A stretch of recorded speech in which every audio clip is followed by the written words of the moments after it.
bom dia para você que está assistindo a gente de manhã, ou boa tarde para quem está assistindo a gente à tarde, e boa noite para quem está assistindo a gente à noite. Você está assistindo a gente pela Band, agora, 9 horas da manhã, em ponto, enquanto não tem Fórmula 1. Estamos hoje com um convidado de gabarito aqui.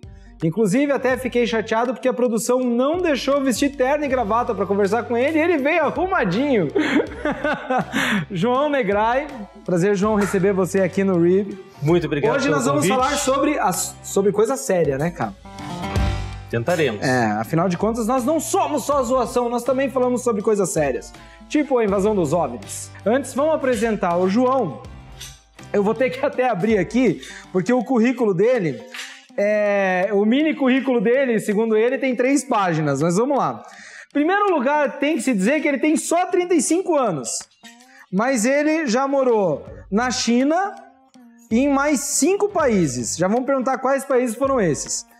Ele é coordenador do curso de comércio exterior da Universidade Positivo, advogado, especialista em geopolítica. Cara, dá até vergonha de falar isso, eu não fiz nada da minha vida, acho, Patrick. Cara, tem 35 anos e já fez tudo isso. O que você fez? A gente só saía pra beber, nós dois, né? É por isso, acho. Enquanto a gente tava bebendo, ele tava estudando. Viu? Bem que minha mãe avisou. Não sai com esse menino que é uma companhia. Legal. Conta pra mim, cara, como é... Você se formou em Direito, a sua primeira faculdade? Fiz as 2 faculdades ao mesmo tempo, eu me formei em Relações Internacionais. Como é que é? Desculpa, eu perdi essa. Melhor a gente acabar a entrevista aqui. Eu perdi essa, como é que é? Ele fez as 2 faculdades ao mesmo tempo. Tipo... Tá bom, né? Pra dormir pra quê, ué? Eu fiz, na verdade, Relações Internacionais, me formei em 2008 e depois Direito em 2009. Eu advoguei na área civil e empresarial aí durante uns 2, 3 anos. Aí eu digo que eu encontrei Jesus, com perdão aos espectadores advogados, e fui para a área dos negócios internacionais, que é a área que eu me especializei, mestrei e doutorei depois. Nossa, até imaginei já o Tauan botando em cima do Tauan. Então quer dizer que você realmente se achou quando você foi para a área de comércio exterior? Para a área de negócios internacionais como um todo, em especial porque é uma área muito dinâmica, em que qualquer coisa que acontece no mundo, acontece coisa no mundo todo santo dia, afeta a realidade da área e impacta como consequência a vida de todos nós. Né? Quando você foi para negócios internacionais, você foi para área de importação, exportação, ou para área de negociação, ou já para área de docência? Para área de consultoria em internacionalização. Essa palavra feia, chata, explica ruim. Pra gente o que é isso, Vamos por favor. lá. O Brasil, com esse tamanho todo, exporta menos do que países territorialmente muito menores. Exporta menos que Bélgica, exporta menos que Holanda, exporta muito menos que Alemanha. E aí, na época que eu advogava na área empresarial, uma coisa que eu percebi foi que os meus clientes queriam exportar, queriam importar, queriam aprimorar suas empresas e não sabiam como fazer isso. E aí que eu entrei resgatando a minha formação internacionalista para auxiliar essas empresas tanto no processo de trazer conhecimentos quanto no processo de enviar e receber produtos variados. Então a coisa começou por aí, se desenvolveu a partir daí, já tem mais de 10 anos. Cara, que legal, hein? E como é que você foi morar nesse monte de país aí, me conta? Muitas vezes, as pessoas que têm uma empresa aqui no Brasil, que têm um negócio aqui no Brasil e querem aprimorar esse negócio de alguma forma, o cara não consegue sair daqui, deixar a empresa rodando para procurar oportunidades no exterior. E aí que entra o meu serviço, ou entrava o meu serviço, hoje estou mais na docência, encontrando oportunidades para produtos brasileiros no exterior e encontrando produtos no exterior que podiam melhorar tanto um produto final aqui, quanto podiam cair no gosto do consumidor brasileiro. Você morou na China e em mais 5 países. Quais países foram esses? Na verdade, eu fiquei várias idas e vindas na China, várias idas e vindas no Emirados Árabes, África do Sul, Alemanha, países que são grandes fornecedores de produtos para o Brasil e grandes compradores de nossos produtos também. Qual foi o país que você mais gostou de morar? Na verdade, o que eu mais gostei de ficar foi a África do Sul. A África do Sul e o Brasil são muito semelhantes, tem um passado de muita exploração, tem problemas sociais, tem problemas econômicos e tem um povo muito legal, um povo muito acolhedor. Aprendi muito na África do Sul, assim como eu aprendi muito na China. A China é um país que tem aí quase 5.000 anos de existência contínua 10 vezes mais do que a idade do Brasil, por assim dizer, e tem muito a ensinar. Tem muito a ensinar em medicina, tem muito a ensinar em desenvolvimento de negócios. Na década de 80, os chineses tinham uma condição pior que a nossa. A China exportava menos, a China tinha um desenvolvimento econômico menor, a China tinha um desenvolvimento humano menor. E hoje, olha quão na nossa frente eles estão. Então, de um lado, eles estão voltando para o lugar que sempre foi deles, porque em 18 dos últimos 20 séculos foram a nação mais rica do planeta, e de outro, estão tendo lições para ensinar para todo mundo. Eles exportaram bastante coisa, inclusive nos últimos 2 anos exportaram Covid para o mundo inteiro. Né? Aí que tá, né? Essa realidade interconectada não é só para coisa boa, né? Eu acho melhor a gente cortar isso, tá, gente? Eles podem derrubar a torre da televisão, sei lá. Você não vai receber mais nada da Shopee? Não, pelo amor de Deus, corta, corta! Acabou o Shopee pra você. AliExpress, então, nunca nem mais pensar, né? Cara, nosso principal objetivo em trazer você aqui hoje é que você é um expert em geopolítica, né? Por quê? Porque a gente teve uma guerra que iniciou há um ano atrás entre Rússia e Ucrânia. A guerra na Ucrânia, o maior conflito armado na Europa desde a Segunda Guerra Mundial, que completa hoje 1 ano. E que eu acho de extrema importância que a gente discuta sobre eles. Então, a primeira pergunta que eu vou te fazer vai ser exatamente sobre essa guerra que começou há 1 ano atrás, sobre guerra de Rússia e Ucrânia. Os Estados Unidos já sabiam que a Rússia ia invadir a Ucrânia e tentaram avisar eles. Os Estados Unidos alertaram hoje que a Rússia pode invadir a Ucrânia a qualquer momento. Quem traz as informações ao vivo de Nova York é o correspondente Eduardo Barão.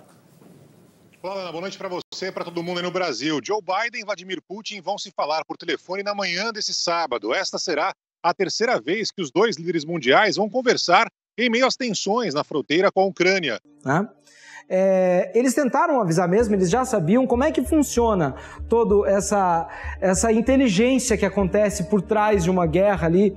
Pois é, em negócios, relações internacionais, enfim, tem muita bravata. Então a gente não sabia, por exemplo, se era bravata do russo dizer não invadirei nenhum outro país, não tenho aspirações militares em nenhum outro país, ou se era bravata do estadunidense para jogar uma eventual culpa sobre os russos por qualquer coisa. Fato é que o governo Biden, durante muito tempo, dizia: a Rússia está na iminência de uma operação militar. Quando é que isso começou a ficar claro? Foi quando o primeiro soldado cruzou a fronteira? Não. Foi quando os russos fizeram movimentações e exercícios militares com o seu vizinho, Belarus, que, aliás, tem no seu estilo de governo o último governo autoritário da Europa, né? O cara está lá no poder desde 94. Ali que aquilo ficou mais claro. Na verdade, não é nenhuma novidade o que ele falou, porque a Rússia sempre está pronta para algum movimento militar. Sempre está. E aí, quando em fevereiro isso acontece, a gente já tinha efeitos que já vinham sendo sentidos de antes. Então, desde que russos e ucranianos começaram a trocar alegações, trocar acusações, a gente já sentiu aumento no preço do petróleo, aumento no preço do gás natural, aumento no valor das commodities, do trigo, coisa que o Brasil importa, fertilizante, coisa que o Brasil importa. Então são sensações, são efeitos que a gente já sentia desde antes do primeiro soldado cruzar a fronteira. E esses exercícios militares russos e de Belarus foram um grande alerta, porque a Ucrânia é invadida tanto pelo norte da Ucrânia quanto pelo lado do seu fronte leste. Tá, e essa invasão da Rússia pela Ucrânia, quais são os impactos para o mundo disso, né? É óbvio que a gente viu, por exemplo, que eles fornecem gás para a Europa inteira, por exemplo. E eu soube, até por conta de alguns amigos que moram lá, que realmente houve uma dificuldade de abastecimento e um aumento de preço absurdo, e eles sofreram bastante no inverno agora, né? Com certeza. Mas assim, antes mesmo da gente chegar no gás natural, Rússia e Ucrânia sozinhas são responsáveis por 1/3 da produção global de trigo. Ou seja, nem o nosso pãozinho de alho, sagrado pãozinho de alho, escapa do aumento desses preços em relação ao que Rússia e Ucrânia fizeram. Ele tá chorando, gente. Emocionou. Vou ter que começar a fazer meu pão de alho agora, então, né? Tá, mas aí você vai ter que comprar o pão francês, é trigo do mesmo jeito, filho. Trigo do mesmo jeito. Não deu na boa. Além disso, Até remédio aumentou de preço. Então a gente fala, eles exportam gás natural, petróleo. Claro, exportam gás natural e petróleo. O europeu pagou muito caro por gás natural agora nesse último inverno. Foi um inverno rigoroso, passaram frio. Estão aos poucos tentando encontrar outras fontes de gás natural e petróleo, mas tem muito mais que isso, tem remédio. Aí você me pergunta, mas Rússia e Ucrânia exportam remédio? Eu te digo muito pouco. Agora, exportam coisas que fazem parte da cadeia global de produção de medicamentos. Matéria-prima, o próprio plástico que vai no blister do remédio, gases nobres que fazem parte do processo de fabricação, metais preciosos que estão dentro de máquinas de tomografia, que estão dentro de máquinas de raio-x, que estão dentro de máquinas que fazem medicamentos. Pirona está em falta, a insulina teve aumento no preço. Então tem muita coisa por trás desses aumentos que às vezes a gente não sabe e vem de algo que está acontecendo tão longe de nós. Coisa, né, cara? E qual que é o real motivo da Rússia ter invadido a Ucrânia? Geografia. Território. Olha o tamanho da Rússia. A Rússia é um país que sozinho tem 11 fusos horários. Consegue invadir a Rússia pelo norte?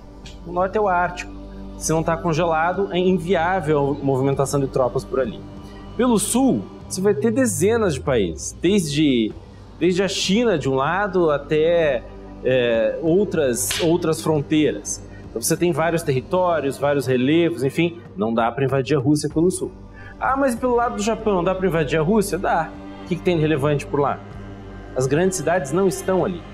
O único ponto de vulnerabilidade da Rússia, isso foi sempre, fica a oeste, é o fronte oeste. É onde está a Finlândia, onde está a Ucrânia, onde está a Belarus. E os russos sempre tiveram esses países tão próximos, como amigos, né? Como amigos no seu único ponto de vulnerabilidade, o que faz um grande sentido diferença. Muito grande, né? Da capital da Ucrânia, de Kiev até Moscou, é mais ou menos 1.000 quilômetros de planície. Qualquer exército faria esse percurso de forma muito rápida.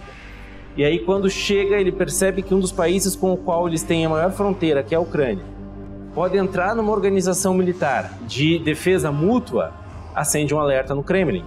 Então, peraí, meu único ponto de vulnerabilidade, eu vou ter uma fronteira compartilhada com um país que pode ser defendido por outros 27? Então, essa é uma das razões. Mas nunca foi a intenção da OTAN invadir a Rússia? Ou em algum momento eles queriam... Acho que eles nunca nem pensam nisso. É muito mais de defesa da Rússia. A galera tem mais... Quem arruma briga é a Rússia, não a OTAN, né? E no caso, a OTAN nem pode fazer isso, porque a OTAN é uma organização de defesa e não de ataque. Então eles servem para se defender. Se um dos membros for atacado, os outros correm em auxílio. Então não é para ataque, é para defesa. É que não faz sentido a desculpa deles por invadir a Ucrânia. Faz sentido tudo bem, porque daí a OTAN ia estar na porta deles. Mas é muito mais uma precaução para eles poderem atacar os outros do que propriamente para se defender. Exatamente, é aí que tá. E esse tiro saiu pela culatra, porque por mais que a Ucrânia nesse momento não esteja entrando na OTAN, a Finlândia e a Suécia ao norte já pediram adesão e já tiveram aí essa adesão à organização parcialmente aprovada pelos membros. Para um país entrar, todos os outros devem se manifestar favoravelmente. Então foi um tiro que saiu pela culatra.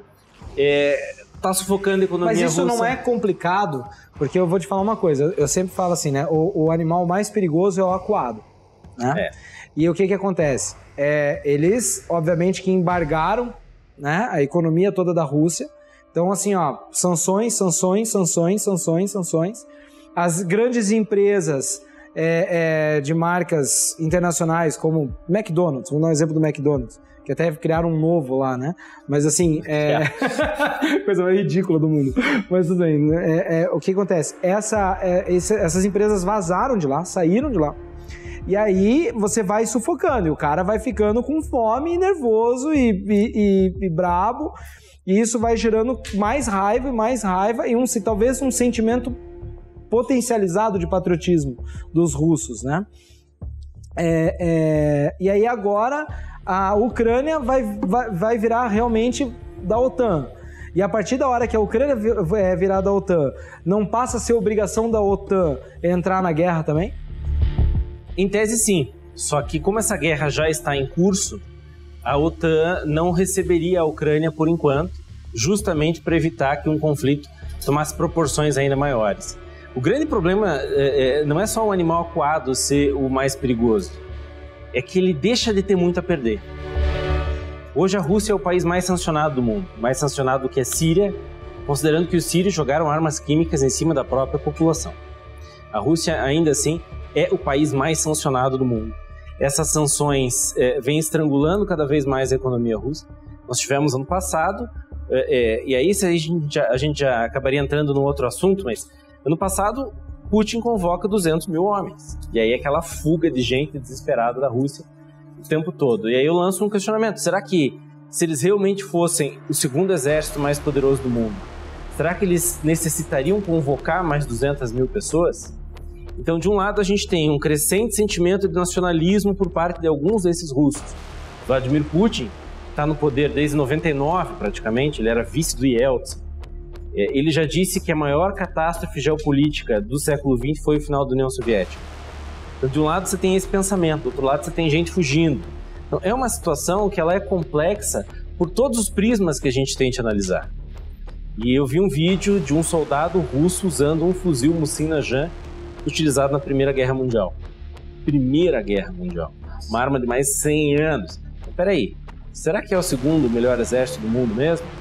Eles estão comprando arma da Coreia do Norte. Não, e eles apanharam dos civis ucranianos, né? Tem isso. Há de se dizer, né? Tipo assim, eles tomaram um pau dos civis ucranianos. Não foi do exército. Cara, mas eu que me permito falar, eu queria ser uma mosquinha na sala do Putin pra ver alguém falando pra ele assim, o general 5 estrelas falando pra ele assim, então, veja bem, os fazendeiros ucranianos estão rebocando nossos tanques que ficaram sem combustível. Ah, esse aí foi o general... Ah, não, ele morreu.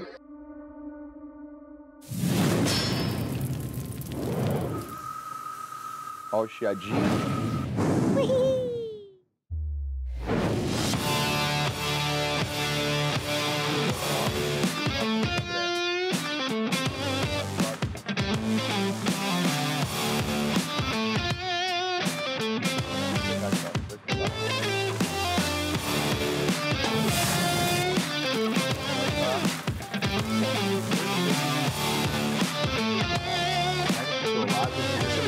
André lá.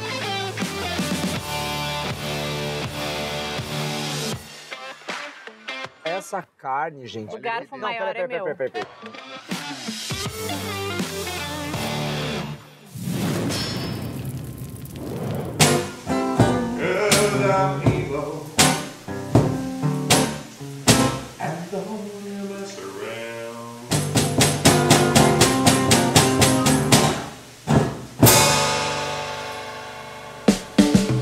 Dá até dó, né, de mandar ele parar. Nossa! Dá pra deixar aqui, ó. Isso é música, o resto é barulho. Que isso? Não é à toa que o Tauan coloca Banda Furiosa de um Homem Só, né? Então. Eu gostei, não tinha visto isso. Que isso, papai? Nem ele assiste nosso programa.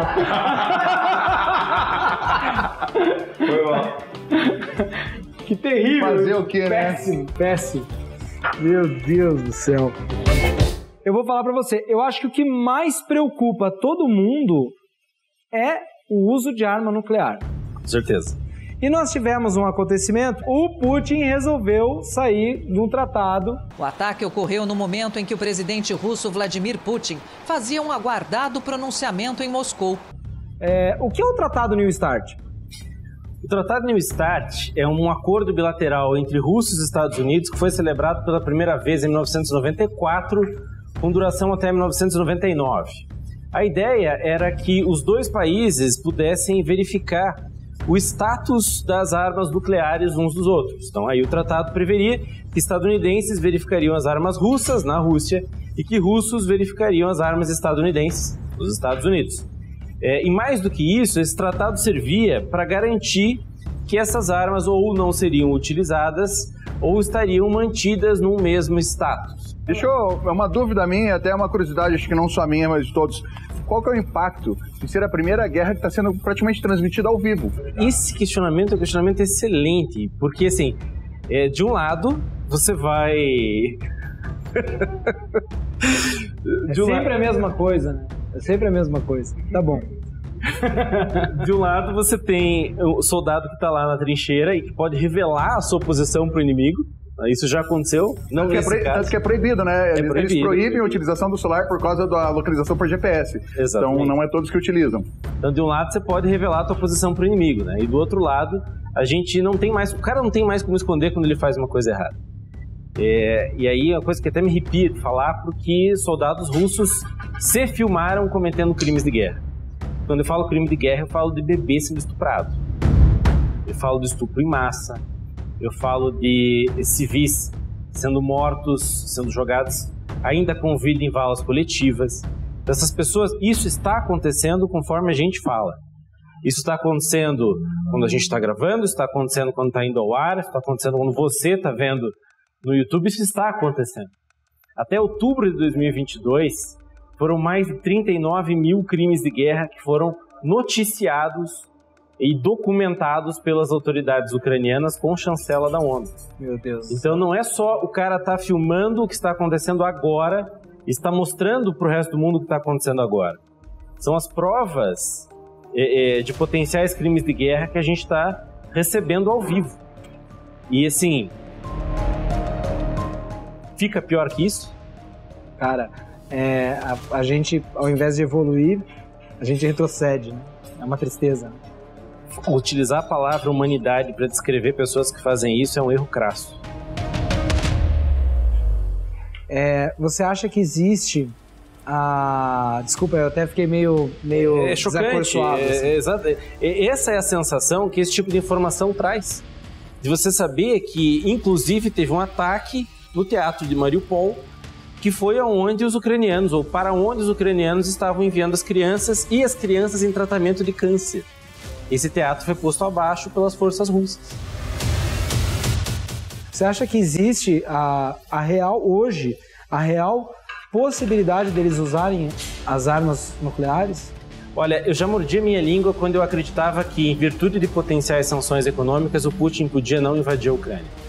Eu acho sim que o uso dessas armas é viável, acho que o uso dessas armas está na mesa, em especial aquilo que a gente chama de arma nuclear tática, que são armas nucleares, mas que têm um potencial ofensivo um pouco menor. São armas, inclusive, menores em termos de peso e dimensões, e que podem ser utilizadas em cidades em específico, sem causar uma destruição tão grande. Então a gente está falando de algo na casa de 2 ou 3 megatons. Algo exponencialmente menor do que foi Hiroshima ou Nagasaki. Só que isso continua sendo assustador, porque o vento da poeira nuclear vai espalhar potenciais detritos por uma boa parte da região fértil da Europa, inclusive da Rússia, se esse vento vai na direção oeste. Você tem mais ou menos noção de qual é o raio que 2 megatons pode abranger? Então, sei lá, vamos dar um exemplo aqui para o nosso telespectador. Daqui Guarapuava, daqui Foz, daqui Ponta Grossa. As pessoas acham que nós estamos em Nova York ou em São Paulo. E o nosso programa é gigante. Então, quando ele fala Guarapuava, para você que não conhece, é uma cidade aqui perto de York, na Inglaterra, tá ligado? Essas pequenas, elas podem atingir um raio de até 10 quilômetros. Agora, considere o centro de uma grande cidade. Pegou o Curitiba inteiro. Exato, exatamente. Nossa. Vamos lá, vamos focar na carne um pouquinho aqui, por favor. E aí, galera, ó, pernil de carneiro da Madonna Foods, perfeito, qualidade excelente, pernilzinho pequeno, assa rápido. Então, assim, como eu fiz na churrasqueira, eu dei uma acelerada no processo, eu enrolei ele no papel alumínio, reguei ele com azeite, alecrim e alho, só, né? Um pouquinho de sal e pimenta. Coloquei ele ali, fogo bem baixinho, fui virando aos poucos, cada ali 10, 15 minutos virava ele um pouquinho, né? O acompanhamento dele hoje vai ser uma pasta de berinjela, fiz tudo tostado direto na grelha, berinjela, cebola roxa e pimentão vermelho. E para acompanhar, vou fazer umas torradinhas com azeite de oliva, porque assim, a estrela de hoje é a carne, né? Então, acompanhamento é um mero acompanhamento, não dá nem pra gente falar nada. Vamos lá.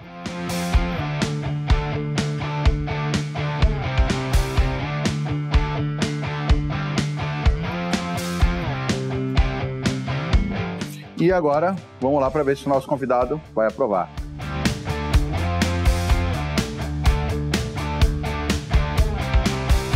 Você viu que a gente até parou de conversar aqui, né, Patrick? Eu notei, né? Um silêncio. Olha isso. Mas também esse papo tava muito sério, né, cara? Então... Sério não, triste, né? Sério também, né? Não adianta, é triste e sério. Olha lá, com licença. Eu já vou pedir pra vocês... mostra pra todo mundo aqui, mas... Eu já vou pedir pra vocês me convidarem mais vezes. Olha, eu vou falar pra esperto, você. Né? Eu acho que você vai ter que vir aqui mais algumas vezes, né? Corta pro convidado aí, ou ele se corta mesmo. Ele se vira, velho. Aqui é cada um por si. Olha lá, o André não é bobo, ele pegou a parte mais gostosa ali, que é a parte do gelinho ali, ó. Olha isso aqui. Eita, olha lá. Ó. A gente passou por tanta coisa na nossa história já, que a gente deveria ter aprendido, né? Alguma coisa. Não faz sentido a gente ser tão burro, o ser humano ser tão burro a esse ponto. A gente para pra pensar. E aí eu vou falar, Jackson, os ETs têm razão. A gente destrói o nosso planeta. A gente consome sem moderação.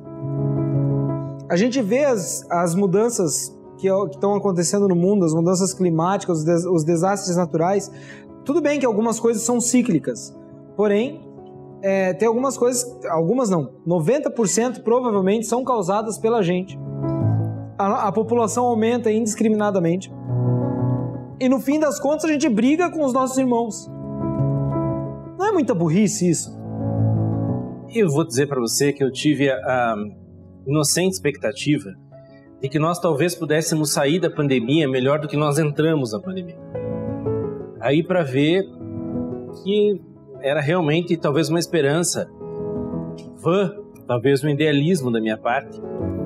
Mas nesse atual estágio de desenvolvimento tecnológico, a gente percebe que nem as emoções nem a política parecem ter acompanhado o que a gente pode fazer em relação à tecnologia e as praticamente infinitas possibilidades que o nosso atual estágio de integração global nos permitiria. Cara, eu vou falar pra você assim, das coisas que você me falou aqui, eu realmente perdi a fé na humanidade. É que nem eu falei, que nem a gente conversou agora há pouco. A gente, ao invés de evoluir, a gente retrocedeu, cara. A gente evolui, exatamente. O ser humano é uma coisa incrível. A gente não aprende com os nossos erros. É isso. E a gente não consegue amar o próximo, cara. É uma coisa absurda, assim, é bizarro isso. É uma coisa muito louca. Exatamente. A gente briga por... E se a gente já não tivesse um histórico de tanta tragédia e de tanta desgraça, né? Mas só no século XX, quantas foram? Aí a gente já começa o século XXI com a esperança das Nações Unidas de criar um primeiro século de paz, e essa esperança vai por água abaixo. Já tem genocídio no Sudão, já tem guerra civil, uso de arma termobárica em cima de população, enfim. São vários os retrocessos, são múltiplos os desafios, e eu costumo dizer que na área de relações internacionais, negócios internacionais, geopolítica, a gente pode morrer de tudo, menos tédio. Porque tem todo dia acontecendo alguma coisa diferente, e por mais longe que essa coisa esteja em termos geográficos de nós, é certeza que de alguma maneira isso vai nos afetar. Bom, eu acho que depois dessa fala exemplar do João, a gente não tem mais nem o que falar, né? A gente vai encerrar hoje o programa. Eu fico realmente pensando quando é que o ser humano vai aprender? E a resposta eu acho que a gente já tem, né? Nunca. João, obrigado. Eu acho que você vai voltar. Convite. Acho que você vai voltar muitas vezes aqui ainda. A gente vai ter muitas dúvidas ainda ao longo desse 2023. Obrigado pelo convite, fico sempre à disposição, e que na próxima vez a gente possa falar de coisas mais leves e mais felizes, talvez. Achei que eu ia acertar o tempo. Well, the queen was wind blowing on my back. I was born to bring trouble wherever I'm at. I got a number 13, touch it on my neck. When the ink starts to itch, and black which on red. 'Cause I was born in a soul of misery. I never had no name. Only gave me this number when I was young.